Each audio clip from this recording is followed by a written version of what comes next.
Hello and welcome back to my 4th devlog video. Today I want to tell you about my game's main menu. I haven't done any decorating yet, so it does look very basic, but it works, and that's what counts. So, if we click play, it will open our character selection menu. There are 5 save slots for 5 independent characters. Right now, they're all empty, so if we click on one, it will take us to the player creation menu. Here, we enter a name and select our preferred color for the ghost. We can also enable cheats, which I'm actually going to do, because I've just recently added a command that I would also like to show you later on.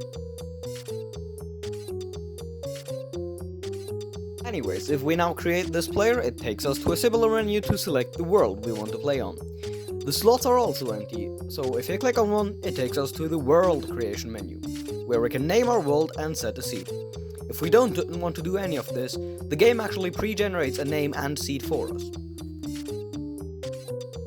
Now, once we hit create, it's supposed to show a loading screen, but unfortunately that doesn't work right now, as the game refuses to do anything in the main menu once it gets its command to load into the world.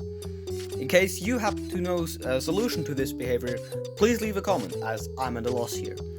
So anyway, as you can see here, after some time we spawned into our world now. From here you can play the game as usual, get a body, obtain resources, build a stronger one, maybe even work on a little base or cook some food. However, what you'll notice in the inventory is this button right here. Pressing it will leave the world, and therefore freeze our screen for the exact same reason as before, and return us to the main menu. Now if we play again, we can now see our player right here, and it has also saved our world. Upon loading back in, we will find all our structures and bodies, but unfortunately, I haven't gotten the item textures to load in properly yet. Now, let me show you the command that I mentioned in the beginning, /generate. With it, you can place structures wherever you like. But that's not the cool part. You can save your own schematics to paste them anywhere.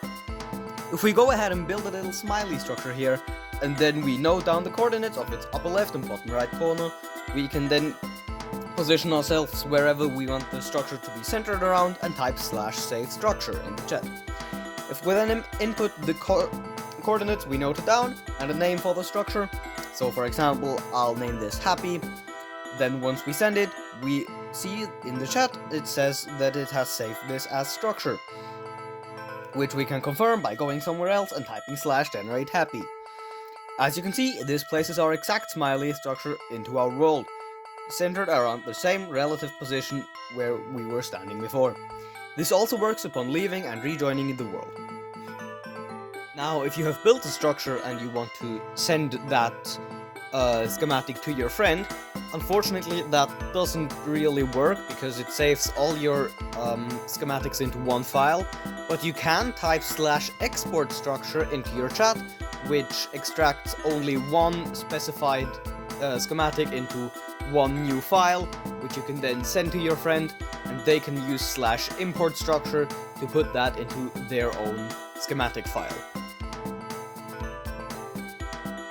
Also, as a little spoiler to an upcoming addition to Golomina, I'll just paste this here and let you figure out the rest, you know. Find out what that's all about, subscribe to make that funky number next to my name go up. And even funkier, there's the Discord server now. You can join it via the link in the description, although I'm not sure whether that will work, because YouTube doesn't let me paste clickable links, so you're probably just gonna have to put it into the address bar up above. I don't know.